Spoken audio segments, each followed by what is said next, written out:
대기업 김남국입니다. 제약 바이오주에 있어서 미국 생물보안법이 크게 작용한다는 것은 대부분의 주주분들이 아실 겁니다. 이 생물보안법이 통과가 되면 중국 바이오 기업들이 미국에서 빠지고 우리나라 기업들이 수혜를 볼 수 있다는 내용인데, 최근 들어서 이 미국 국방수권법에 생물보안법이 포함이 되지 않으면서 걱정하시는 분들이 굉장히 많으세요.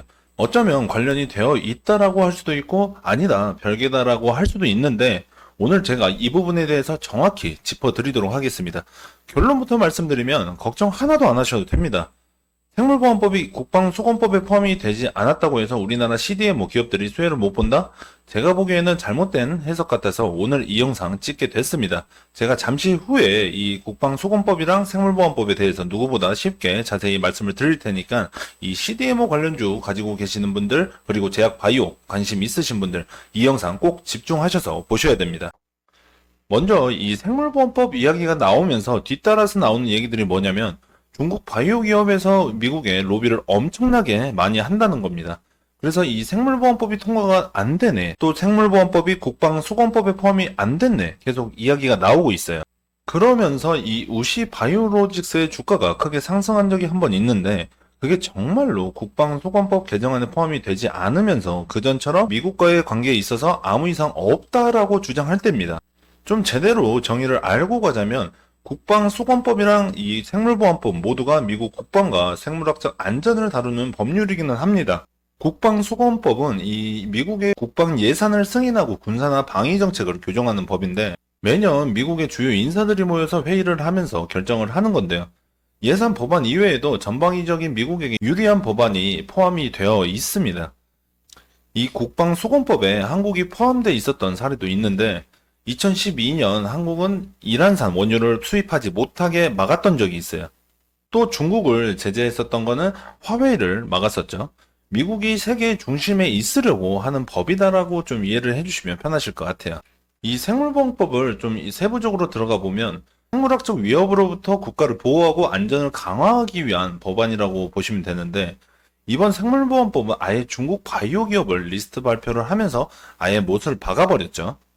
분명 국방수권법이랑 이 생물보안법 자체가 상호 적용할 수 있는 부분이긴 하지만, 생물학적 위협에 있어서 군사적 대응을 포함시킬 수도 있고 위협의 대응 체계를 구축할 수도 있지만, 미국은 이 생물보안법을 국방수권법에 포함을 시키지 않았습니다. 기존의 국방수권법의 중국 견제 내용으로는 중국 외에 아시아 지역 한국과 일본의 협력 강화를 해야 한다는 내용도 있었고, 중국계 기업 제재하는 법안 중에 이 중국 기업에서 제조한 드론 구매를 제한하는 미국 안보 드론법이 있었습니다.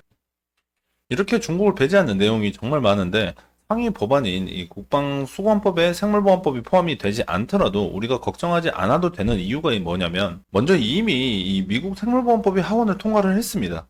아직 상원과 대통령 서명이 남아있긴 하지만 하원에선 306대 81로 통과가 되었다면 상원에서의 통과는 시간 문제라고 좀 생각이 되는데요. 바이든의 임기가 얼마 남지 않은 상태에서 바이든은 상원과 하원 모두 통과된 업적을 분명히 남기려고 할 겁니다. 그래서 이 바이든 자체는 우선 생물보안법에 지지하는 모습을 계속 보일 거고, 남은 일정 중에 아직 상원 표결 일정은 정해지지 않은 상태이긴 하지만, 물론 표결 진행을 하더라도 결과가 어떻게 나올지 모르긴 합니다.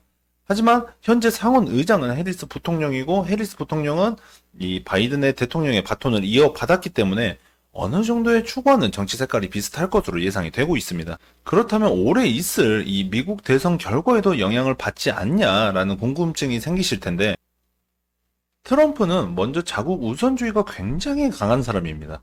미국 경제에 있어서 이익이 생긴다면 가장 우선시하는 성향이 있기 때문에 이 생물보안법 자체가 미국 경제에 있어서 큰 이익을 가져다 줄 것이라 생각을 하고, 또 트럼프는 미국이 항상 넘버원이어야 된다고 생각을 해요.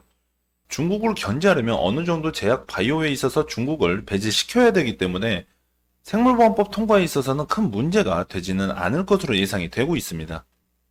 또 우리가 가장 걱정했던 게 우시 바이오로직스가 주가가 반등했다는 내용이 계속 보였었는데, 정말 단기적 반등이라고 밖에 볼 수 없는 부분이 뭐냐면, 주가가 올해 30달러에서 10달러까지 떨어졌습니다. 근데 최근 들어서 12달러까지 상승분이 있다고 하는데, 이 내용 자체만으로 반등을 했다고 하기에는 조금 부족하지 않나라는 생각이 드네요.